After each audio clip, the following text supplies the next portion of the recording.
Leafs Talk, JD Bunkis, Sam McKee. You can follow this show on Apple or on Spotify. You just hit the old follow button. You can watch it here on YouTube. Some of you watching this live, you can hit the thumbs up. I'm guessing that there's not going to be a lot of thumbs up moves or moods.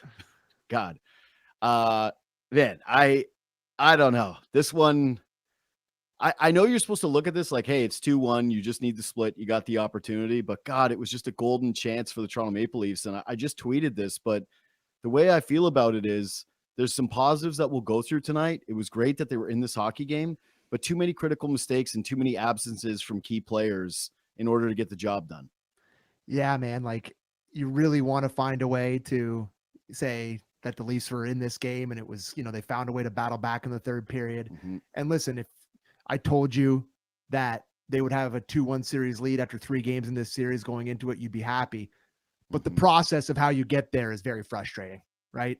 Like with the start, with them scoring and you going back up 3-1, just a lot of the way things happen tonight, the softie by Woll, it's a very, very frustrating result that it really feels like the Leafs should have won this game. And yeah, like you can go to the side of, you can go to there's not a panic move, but you can go to the negative side of it and be like, holy crap, this is the turning point of the series, whatever you want to do. But yeah, man, there's no way around it. Incredibly frustrating loss for the Leafs and their fans tonight. Yeah. So the way that I would put this one is like, so if the Leafs were to go on to lose this series, to me, this will be forever a what if game, which sucks, right? Like they still have the opportunity to get the split. We can only talk about what is in front of us, like what we have, what's behind us, right? Like what we've seen so far from this team. And ultimately, you can say, hey, this is another night where it's an example of Toronto playing very even hockey with the Florida Panthers. Correct. But what I mean by what if game is just if you go on to lose, you're probably going to think back to this game and say to yourself, what if the Leafs had gone up 3-0? What if Morgan Rielly doesn't poke a puck into the back of his own net? What if Joseph Woll makes one of those two, what I thought were leaky goals, the second one, and no question, the fourth one? What if Mitch Marner doesn't lose his position on the third goal where he inexplicably loops outside of the zone and gives up quality position that results on a 2-on-1? What happens if John Tavares ends up winning this puck battle in the corner and just gets the puck out rather than chipping it right into the feet of a Florida Panthers player as his line is completely gassed out before the overtime winning goal?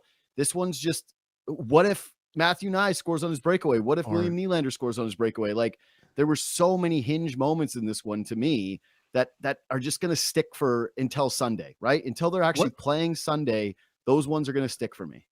What if Don Sweeney doesn't trade Brad Marchand to the Florida Panthers? That would be nice. Like, why couldn't you just not betray one of your franchise's greatest players and just let him finish his career as a Bruin like he really wanted to? And you had to trade him to the Panthers, one of your rivals, for a conditional second. Thanks a lot, Sweens. Good move there. I'm sure all the Bruins fans are thrilled watching that happen. I think Sweeney, if you gave him the truth serum, he'd rather have the Panthers win a cup than the Leafs.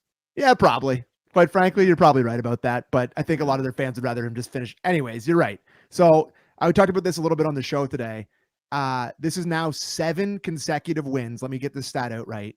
7 consecutive wins for defending Stanley Cup champions in the third game of a series when they're down 2-0. So this is a very, very common trend for defending champions. 7th straight win for them in this position. Like I said, you can feel really good about a lot of things that happened in this game tonight. A lot of big mistakes, which quite frankly, bud, they haven't been making. Like that has been a calling card of this Leafs run so far, is that they've been incredibly responsible defensively. The mental lapses haven't necessarily been there. They've been getting great goaltending for a lot of it. And a lot of that just didn't happen tonight. Like, I think if we really want to talk about it, if we really want to get into it, that Joe Woll goal to make it 4-3 towards the end of the third period is just an unacceptable moment in this game. Like it's just the space-time continuum or whatever, but the way the Leafs have been playing in these series going into a period tied, you have to like their chances. They've been really good in third periods and they've been really good in these tight games, and you have to like their chances. So not only are you find a way to get a goal in the third period, and you have no idea how it works out if this doesn't go in. Sure. But this is a back-breaking moment for the Leafs, and it just you can't say that if Anthony Stolarz is in net tonight, they don't win. Like, it's just, for me, it's a very easy recipe to say if Stolarz plays tonight, the Leafs have a 3-0 series lead. So that's, again, that goes into the other what ifs, right? Where it's like, what if Stolarz doesn't leave with an injury when it comes to this game 3? But the broadcast mentioned Craig Simpson went on and he threw out the stat that matters probably more than anything for the Leafs, which is that in games where they've scored 3 goals this regular season, or including the playoffs, I guess they're 53, 4-2 when scoring 3 goals.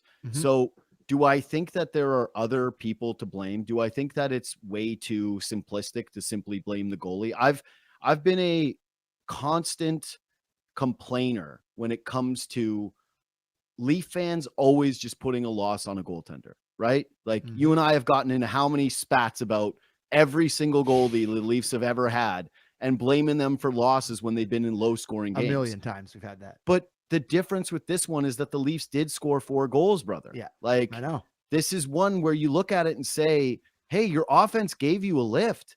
They scored the requisite amount. And it was going to be this way for either team because I don't think Bobrovsky was fairly sharp. I thought both goalies were just basically just giving up a couple of softies. But if you're Joe Woll, I think it's not even just the fourth one, man. The second one, if we've got that too, which we thought for a second was not going to be called a goal because Brandon Carlo plays it with a broken stick. And then he's got his puck or he's got his hand on the puck. We're thinking, God, what's going to happen here? And then all of a sudden we get a look at a secondary camera angle from inside the net that reveals that the puck did cross the line. But for me, this is another one that just like you got to have a save there from Joe Woll. Like you've got a clean look at it. He's just shaky all night, bud. He's just shaky all night. He looked pretty scary, you know, like just playing the puck. He was going out, he was wandering, dying to turn it over when he was playing the puck. He got away with one right at the beginning of overtime where he goes out and plays the puck and it bobbles out in the front. Like that could have been it. No, he's really, really scary for most of this game. And he did make a couple good saves in overtime, play killing plays or saves that he made, but he was shaky the whole night. And this is one where you're going into where you've seen Joe Woll play really well on the road and have these like big steely moments for him where he can, you know, give the Leafs a win with his great play. And it just felt like it was the opposite there. That was at the start of the third period where it bounces out in front of the net. This was a huge moment in the series when Sam Bennett elbowed Anthony Stolarz in the head and took him out of the series. It's clearly a huge moment because, you know, everybody's saying that Woll is capable back. I mean, like he's better than like Pickard or he's better than some of these other guys that have been brought in. Yeah. But like, he's just not as good as Stolarz. And it's just, he's not as good. He's not as good as playing the puck. Hasn't looked as solid. So it's really, really tough to lose this game in this fashion when you scored as many goals as you did, like you said. You know, what's interesting though with him too, is like when he came in for Samsonov, he's coming in as the savior, right? And this time around, he's doing something for the first time, which is he's coming in as the guy replacing the guy. You know what I mean? Like just from a mental standpoint, I think just about anyone would be vulnerable to that. You're not stepping in and saying, okay, we're already backs against the wall. We're already expected to lose this series.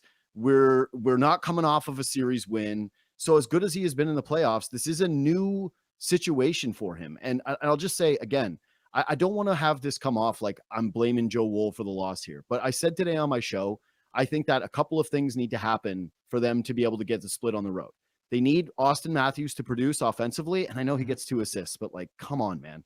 And they need Joe Woll to steal them a game. And I thought tonight, if you're just looking at it from a balanced perspective, Joe Woll he hurt them tonight. He hurt them with some big let up goals that were certainly not stealing a game on the road. It was kind of giving one up. Yeah. Like he is a key contributing factor to the loss, not the factor, but a key contributing factor. So I guess we can go in circles talking about all the softies and all that stuff, but there's other factors in this game. Are you done on Woll? Anything else? Well, I think that your point about being shaky is right because it's just shaky the whole night. Well, I think that we as fans and observers at times can project onto a goaltender. Like that is just a reality of the position. But tonight, there were a bunch of moments where the puck's around him, and I don't think he was seeing it. That the fourth one that he lets in is just a guy who's not tracking it, a guy who's not seeing it. Yeah. And this goes for all goalies, but it certainly goes for Joseph Woll, who has done this time and time again. He's a guy who doesn't let in those kind of goals. He let in, I think, all season long. He and Stolarz combined for fewer than most starters across the NHL. And so I felt sick for him to let that one in. I love that his team picked him up with the game-tying goal. Yeah. And there are a lot of different things from this game, again, that could have gone differently. But if you're trying to point at a singular moment, yes, I think you got the one, and that's it. That's it. I truly do. Anyways, and obviously you can point at the overtime winner. Did it bounce off Riley? I did an immediate TV turn off. Yeah, I was just going to say that we need to see the highlight. Did we have the highlight? I don't know if we have it or not, but I did not watch. I saw the rat face turn towards the camera, and I immediately shut my TV off. But I think it bounces in off Riley's butt. Yeah. So if you watch this a little bit earlier, though, yeah, like if this goes back just a touch further, like Florida's humming at this point, right? They've got Toronto hemmed in. They're snapping the puck around. William Nylander is just fully straight up, right? He's dead leg. Yeah. Look at him. He's beyond exhausted. But Tavares on a play right before intercepts a pass that's trying to go behind the net, and he just can't get it out. And that ends up breaking their back. And how many times do you see that in a hockey game? And it's a kind of an obvious one, but failure to get a puck out when your team is dying for it to get out results in the back of your net. And that one's just a bad bounce, break. That's not on Woll. That's not really on anybody. Again, Tavares was one of their best players tonight. I don't think that he's a primary figure in the loss, but if I'm just breaking down that one play, that one goal going in their net, that's the most important moment for me. Is he's got the puck on his stick and he just kind of shovels it into the feet of a Florida player who immediately retains possession and starts the cycle. They were they got caught in their own zone, dead tired, didn't have a chance to change. Willie Nylander was not. Here's the thing, he's been really good for them, but if the puck bobbles there, does he have enough legs to go on a breakaway? That's the question, right? He's just standing there. He looked dead. It's a bad visual. It's a bad visual for him to be just floating around like that. And the uncles won't like it. The legs are straight. It doesn't look pretty, but what can you say? Marchand shoots it off Riley's butt in overtime. And that's playoff hockey. It's really painful. That one hurt a lot. We got Biff and Hap put in the chat, 1 goal and 2.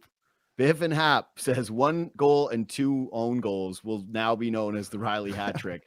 And I'll say this too, if we're doing again, singular moments where it's backbreakers tonight, Riley poking one into his own net at the beginning of the game when Toronto is just doing everything right, dominating the play, winning everywhere on the ice, flying all over. It's 2-0. I'm watching this game through the lens of, oh my God, right? Every Leaf group chat is on fire. And man, this is a toughie. I don't know. I think he felt who was up there on coming down the slot. Barkov. I think he felt. Barkov makes the play. Sorry. I don't know who's coming down. But someone's coming down the slot. He clearly feels his presence. And he tries to get in the way of the pass. And it's just that's a terrible bounce. And Riley's been so good. He scores the tying goal. And it's tough.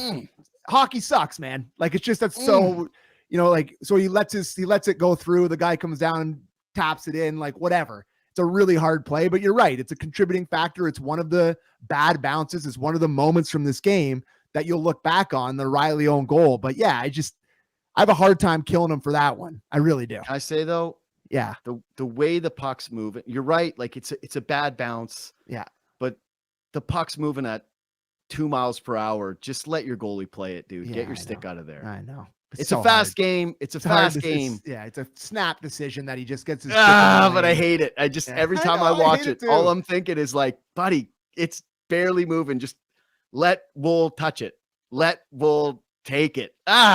So that's what that I'm saying about it sticking with me, man, is I'm just going to be thinking about these moments and I'm going to be thinking about these plays.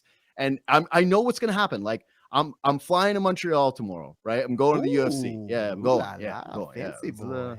This little fancy boy gonna jump on a flight, go watch the UFC. And I already know the first thing I'm gonna think about when I wake up is one of these plays, right? Like I'm just gonna be it's a definitely avoid the old Canada Vodka night tonight. God. It's a go to bed immediately. Don't go on the socials. Don't watch any Sportsnet. You're going to bed.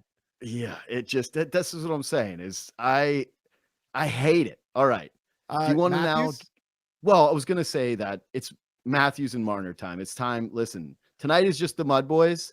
Yeah. It's Bourne is off. He's doing the Stars game tonight.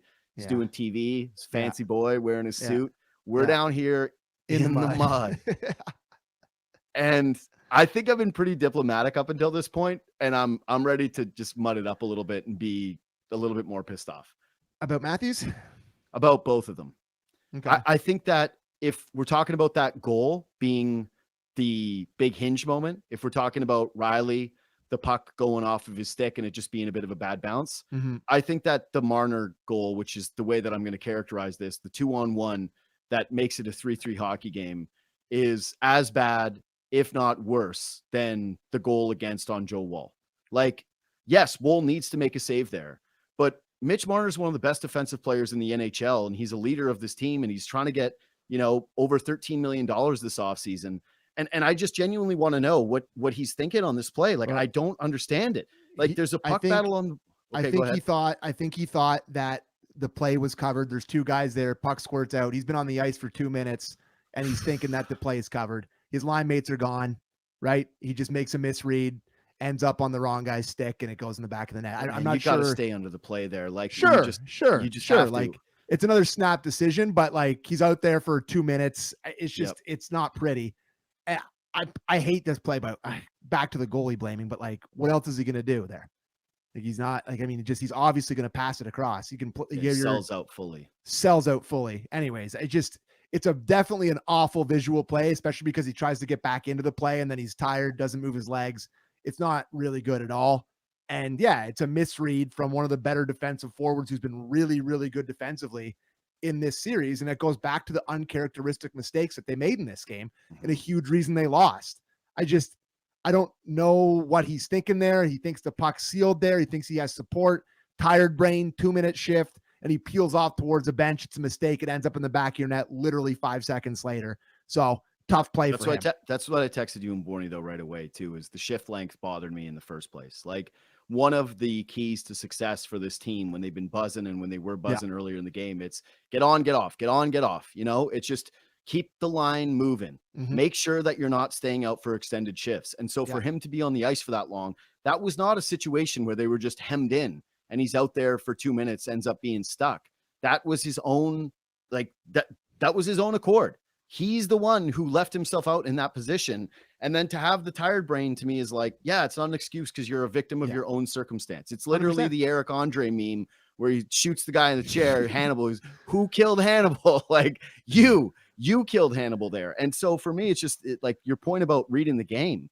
That's what makes Marner a special defensive player, is that he reads the game like very few players around hockey. And so for him to just have a huge brain fart like that in a postseason game, when you're protecting a lead, it sticks in my craw. It sticks in my craw. Yeah, but like, I mean, you have to try to get rid of all of our prior biases with Marner and think about the defensive work that line's been doing throughout this playoffs and gotten them to the furthest they've ever been in the playoffs. Like, I know it's so annoying. I don't care. No, I know you don't. I'm Matthew Nye's commercial. You're only as good as your last rep when he's you're hot under the collar. I get it, but it's just like, it's a bad read. It's just, they've been so good defensively. So I don't care. I know you don't. Be better defensively the whole time. Like, this is the playoffs. You only get 4 losses and you just coughed one up. Okay. You want the stat of the night? Sure. Austin Matthews has more missed shots than anybody in the NHL playoffs right now. I mean, that makes a lot of sense. I probably could have told you that one. If you asked me who missed it, I watch a lot of hockey over the past 3 weeks. There's definitely no one that I've seen miss the net as much as he did. I don't know. I'm done explaining it. I guess his hand exploded when he blocked that shot against Ottawa. He can't grip the stick. He can't shoot it. I don't know what the hell's going on. And you get people jump down your throat when you try to criticize it, because it's like you have to laud their defensive play. You have to be like, oh, he's so good defensively, he's working so hard every shift. Yeah. But I don't think it's too much to ask for a goal. And listen, they have a good offensive zone shift to set up the Morgan Rielly goal that goes off Seth Jones, so off his shin pad, off Bobrovsky's blocker. Yeah, so like the guy who creates that play is Matthew Nyes, who wins the puck battle. I'm just saying they had a good offensive zone. They cycled it, they kept it in there, and ends up in the back of the net. You're allowed to ask for more, Leafs Nation. You're allowed to ask for goals. You're allowed to ask for more offensive zone time. I know he had 2 assists tonight. It's an easy thing to point to. He has a primary one off a tip that ends up going in the back of the net in the first, was it the first shift of the game that ends up going in the net? Yeah, the first shift of the game was their best shift of the night. Actually, they had 2 good shifts early. 2 really good shifts early. I asked them to clip the other one where I was like, oh man, these guys are buzzing. This is what you need from them, is creation.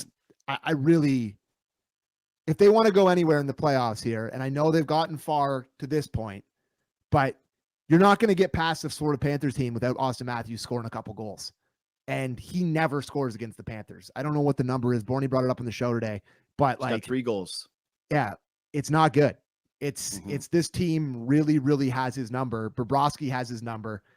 I don't know. He doesn't like the color red. He sees so he sees red, but he doesn't see red. You know what I'm trying to say here? It's just, this is a team that I don't know if they intimidate him. He's in the red. He's not. Yeah, he's in the red. I don't know if he's intimidated by them. I don't know what it is. Barkov puts him in his back pocket a little bit, but like, he's been doing the same thing. It's almost just like a cancel out here where Barkov hasn't had much production. Matthews is just kind of like, I don't know, but it's really frustrating because it's really like, I don't want to do this every show. I don't want to come on here and be like, oh, but he's so good defensively. So can we just get one of these goals to go in the net? Can we shoot it in the net? Can Austin Matthews have a moment in overtime where the puck lands on his stick and he can hit it towards the net and have it go in? It's just a really frustrating watch. And they've been winning, so it's hard to criticize. But at some point here, if they want to have a longer run, it's got to get better offensively. It just does. You know who's a good defensive player? Philip Deneau. Philip Deneau. Yeah, but Jack Eichel has 1 goal in the playoffs, so not the best example but he's won the cup. It's not where I'm going with this. Okay. Jack Eichel on Team USA was getting credited of being their best defensive player during the 4 Nations. Yeah. Did you see what happened to Jack Eichel last night? Yeah, he got barbecued by by the way, just haul him down. Yeah. You move your stick, just immediate chop.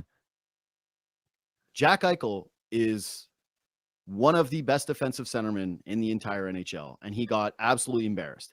Does Austin Matthews create his offense the same way that Connor McDavid does? Does he have that speed? Does he have that ability flying through the neutral zone? No. But you're allowed to make good defensive players look stupid from time to time in one way or the other. And you know what else? When Connor McDavid sets up that goal after his group has not scored throughout the entirety of that game, he goes to the podium and they ask him about it. And what was his answer? No idea. What did he say? We're paid to score big goals. Oh, you sent me that. Yeah. Okay. I'm trying so hard not to swear tonight because I'm genuinely pissed at this narrative. It's driving me crazy. Austin Matthews is not paid to be a defensive player purely. He's not Philip Deneau. Okay. He's Austin Matthews. He has been the identity piece of the Toronto Maple Leafs throughout the last 9 seasons. If you're playing in hockey games, I don't want to hear, oh, but he's hurt. Oh, but it's a thing. It's like, if you're playing in the game, you're open to criticism. So I'm going to criticize this player.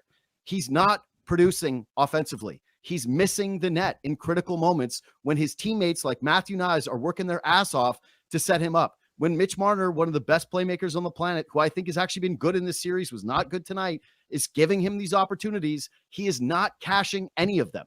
And it is driving me absolutely bananas. And I think that there is a silent minority of us who are forced to sit here and get fed this gobbledygook of like, hey, he's going up against good defensive players. Yeah, everybody is. It's the Stanley Cup playoffs. That's what happens with the good players. They play against other elite defensive guys. And this dude has 2 goals in 9 games, one of which was a curling shot. Like, enough is enough. He's got to produce. They're not going to win a Stanley Cup if Austin Matthews is not going to produce goals. And so, yeah, they've been winning hockey games and he's been a part of a winning product. And I'm all about that. I'm all about the block shots he's making. I'm all about he's winning like 60% of his faceoff draws.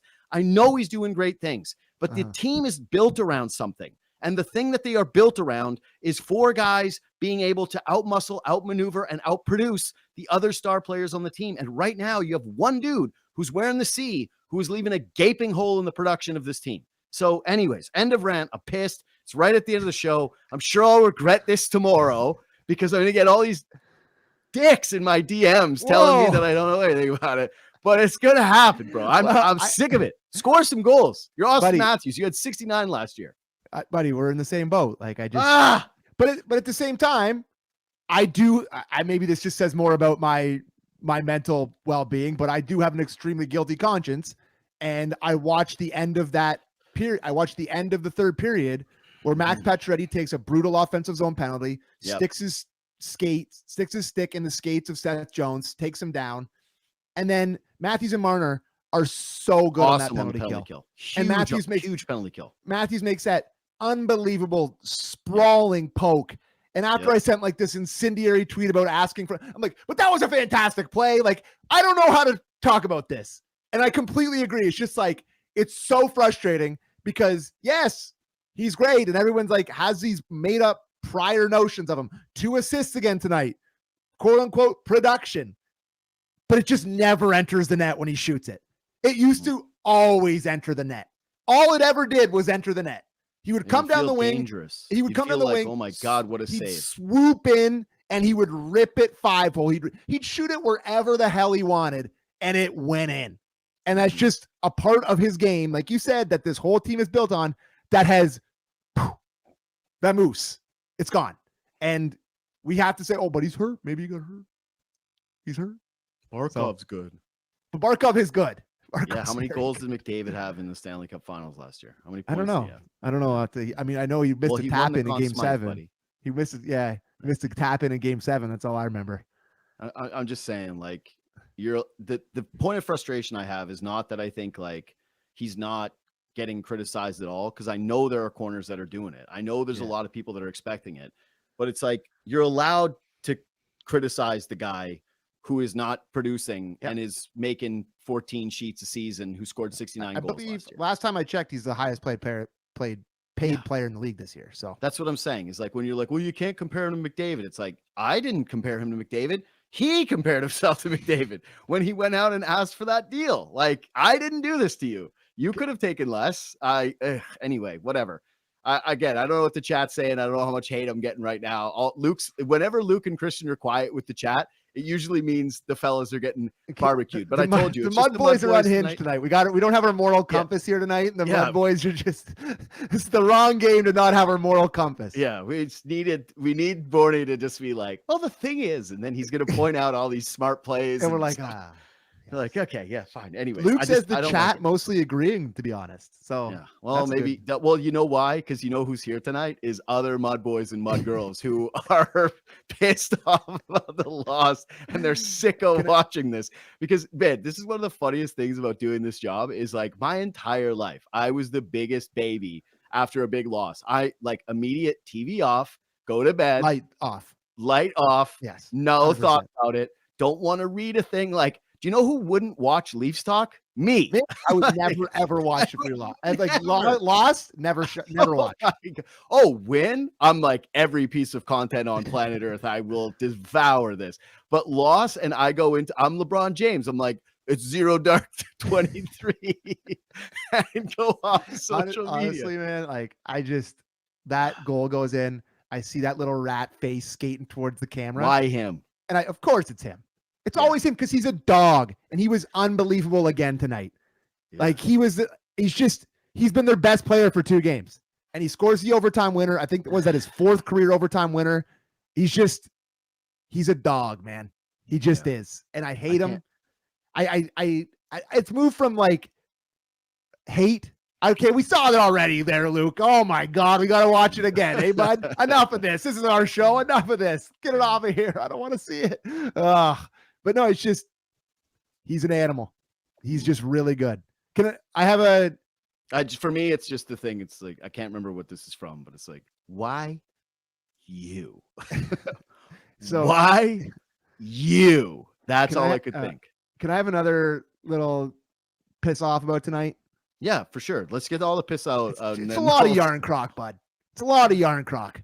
A lot of yarn crock. Like, I know he's part of that line, but like, it really feels like I know it's just Lorentz and a lot and are really battling. It just feels like yarn crock falls down a lot. Well, and also, why is it always those two guys that are in like, so those two seem to get like a scoring opportunity that never goes in, right? Yes, like they never score. They're chopping. Yeah. But they get an opportunity like once or twice a game. And it always feels like it's the two of them and never Yarncroc. The only scoring chance I can remember Yarncroc having was when he's point blank in front of the net and he misses it somehow. Mm-hmm.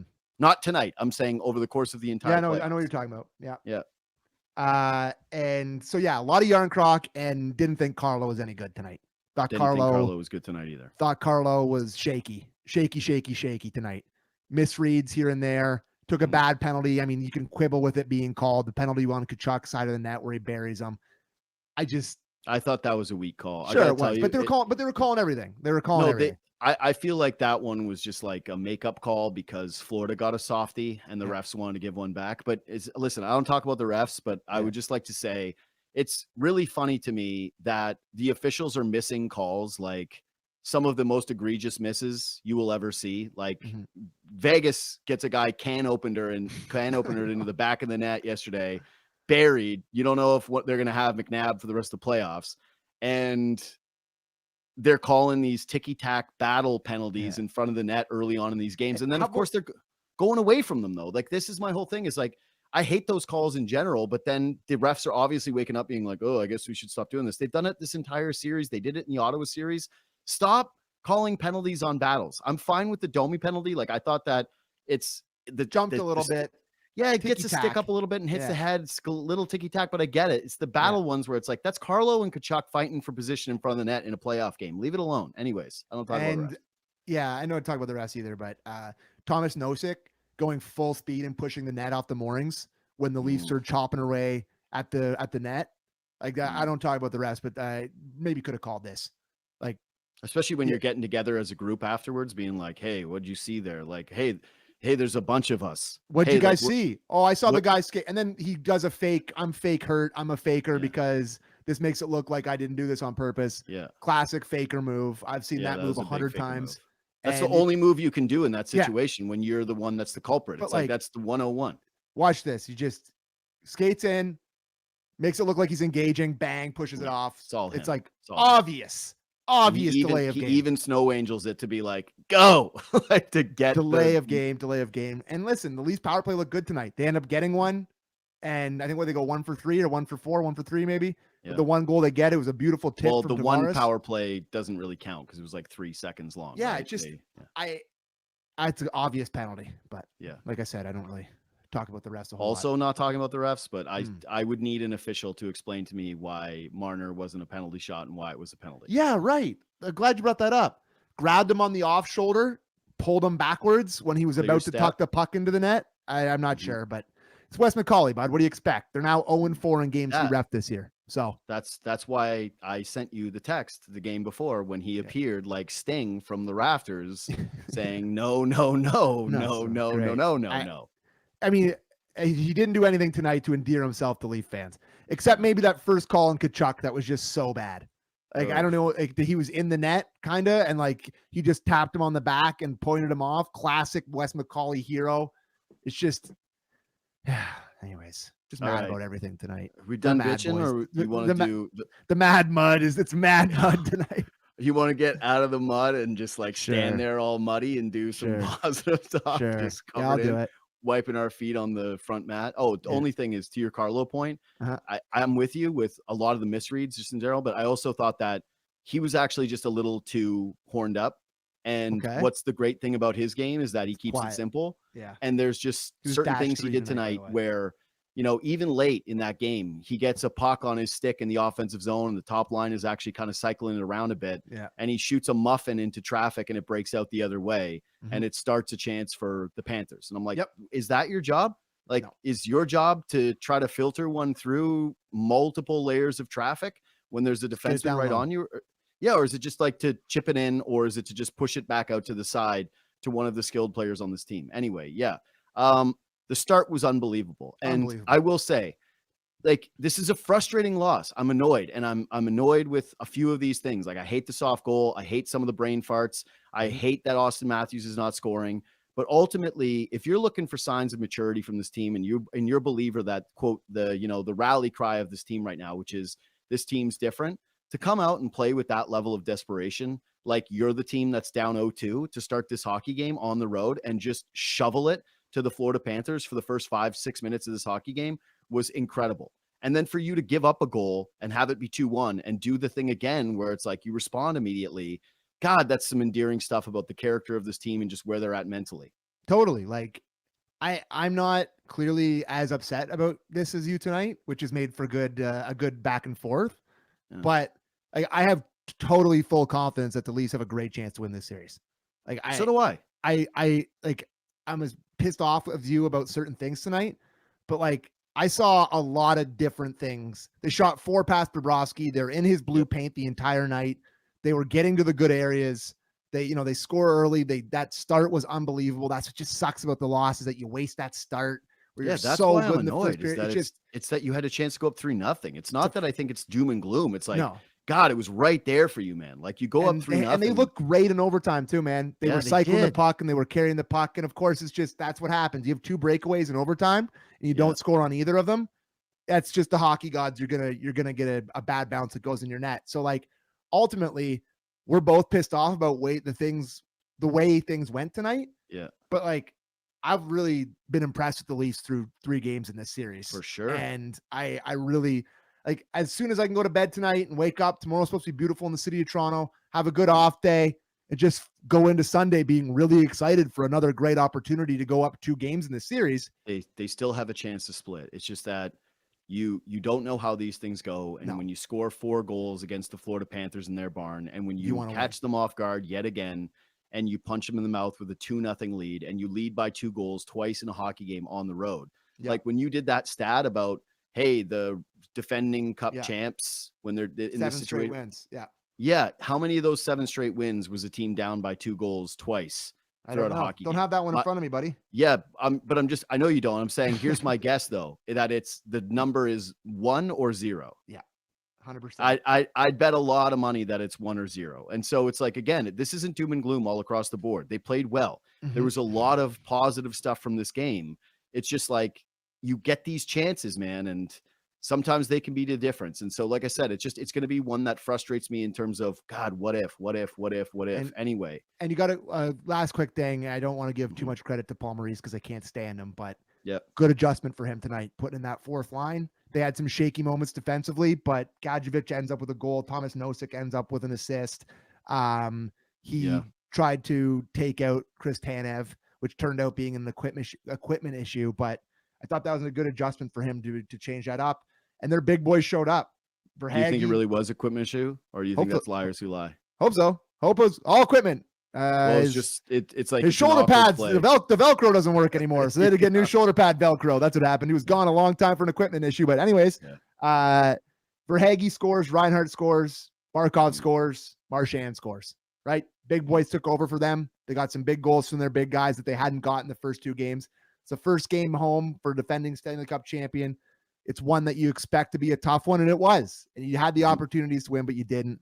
Go get them Sunday night. I'm still feeling good. I'm still feeling like it's different. I still am. I really am. Again, it isn't different talk. This is not impressed. Like, no ghosts tonight. No ghosts tonight. Ghosts were not around tonight. Exactly right. This was not a ghostly loss. This was not game 5. This is not like fire and brimstone in terms of like, self-doubt about what this team actually can be or what they are. Yeah. This is just, like I said, a frustrating one to me. One where it's like, you're going to stay up at night thinking about those little what if scenarios. Anyway, other big positive for me again tonight, John Tavares. Oh yeah. Like, awesome. The tip is all world. He's battling his ass off, man. Dude, he's in a fist fight every shift. Yes. Just on the sideboards, on the end wall, just hacking and whacking and digging out pucks and lifting sticks and using his body. I could not have more respect for this guy. Correct. That is the correct thing to say. I could not respect this guy more. I could not love this guy more. He is an absolute warrior. This guy, they stripped the C off of him. and he just got better immediately. Like he's given them everything. And I full respect. Great tip. Awesome wraparound too, where he catches Bobrovsky sleeping. I just been so impressed, man. It's a great The wraparound was gorgeous. Like that's just like ultimate just goal scorer. How many of those did he probably have in minor hockey? Oh my God, a million. A million. That's all I thought. It was we scored 72 in the Schwa, so he probably had a couple of those in the Schwa. For sure. But that one reminded me of like that's an elite goal scorer who's that like he knew right to do. That's him at 12 years old, snapping into like 12-year-old Tavares' brain, being like, another one of these for Tavares. His 5th point of the period for John Tavares. Exactly that. But this is not to take away from Matthew Knies, but both guys are just the battlers in front of the net on this team, right? Like fearless guys who go in front of the net and are completely unafraid to be there. But Matthew Knies is 22 years old. He's built like a fire hydrant, and he doesn't have the miles on the tires that 34-year-old John Tavares has. So for him to just be there in the paint, in the dirty areas, eating shots from the Florida Panthers who are giving it to him and just doing it relentlessly, like you said, what was the quote you had? I just have nothing but respect for him. That's just exactly how I feel. Yeah. Nothing but respect. Brad Marchand is in his bag.